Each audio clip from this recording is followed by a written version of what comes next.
রাজধানীর ফুটপাত ও সড়কে আজও উচ্ছেদ অভিযান চালিয়েছে ডিএমপি। এদিন পান্থপথ, মোহাম্মদপুর, মিরপুর এলাকায় অভিযানে বেশ কয়েকজন ব্যবসায়ীকে জরিমানা করা হয়।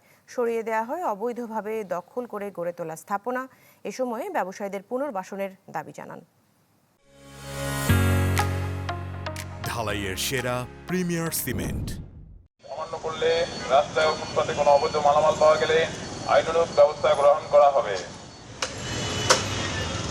ফুটপাত দখলমুক্ত করতে টানা তৃতীয় দিনের মতো অভিযানে ঢাকা মেট্রোপলিটন পুলিশ ও ট্রাফিক বিভাগ।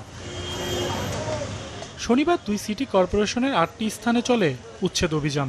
এ সময় রমনা এলাকার কারওয়ানবাজার মোড় থেকে পান্থপথ সিগন্যাল পর্যন্ত অবৈধ দোকান, রেস্টুরেন্ট ও আসবাবের দোকানের বর্ধিতাংশ অপসারণ করা হয়।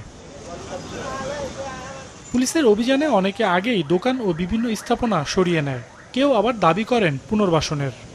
ফুটপাতে তো আমরা যখন সবাই রাখে তখন রাখি, এখন যেহেতু আপনার মনে করেন যে এই জায়গায় আপনারা ক্লিয়ার করতেছেন, এখন তো রাখবো না।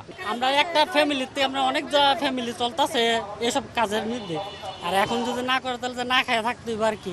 আমরা এখন বৈশা খাইতে হইব, নাইলে না খাইয়া মরতে হইব। এখন আমরা কি করে বাঁচবো সেটা এখন। জরিমানা করা হয় কয়েকজন দোকান মালিককে।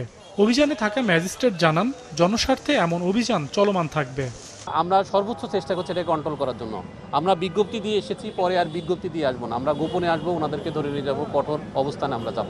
দিন দিন এটাকে আমরা, এই যে ঢাকা মহানগর আছে, এটাকে আমরা পরিচ্ছন্ন করেই ছাড়ব। অভিযান চলে মোহাম্মদপুর, মিরপুর, উত্তরাতেও। সেখানেও ফুটপাত ও সড়কের একাংশ দখল করে উঠানো অবৈধ স্থাপনা উচ্ছেদ করা হয়। আমার তো সংসার আছে, বাল বাচ্চা আছে, বুঝছেন না, আমার তো চলতে হবে। ওখানে যদি ওনারা একটা ব্যবস্থা করে দেয় তাহলে আমরা এখান থেকে সরে আর যেখানে ব্যবস্থা করে দেবো ওখানে চলে যাবো। সরকারের কাছে দাবি হলো আমরা ফুটপাতে বয়ে কাজ করে আমার কাজ করতে দিতে দেবো, আর মুচির দোকান তো ফুটপাতে হয়। অভিযানে থাকা ম্যাজিস্ট্রেট ও ডিএমপি কর্মকর্তারা বলেন, ব্যবসায়ীদের বারবার সতর্ক করা হচ্ছে। এরপরেও কেউ যদি আইন না মানে তাহলে নেওয়া হবে কঠোর ব্যবস্থা। আগে তো আপনার এই অভিযানগুলো ছিল না, তাও এখন তারা জানবে যে অভিযানগুলো হচ্ছে বা ফলো আপ হবে।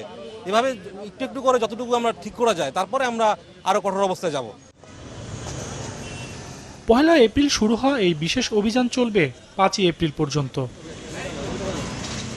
সজল সাইক, চ্যানেল 24, ঢাকা।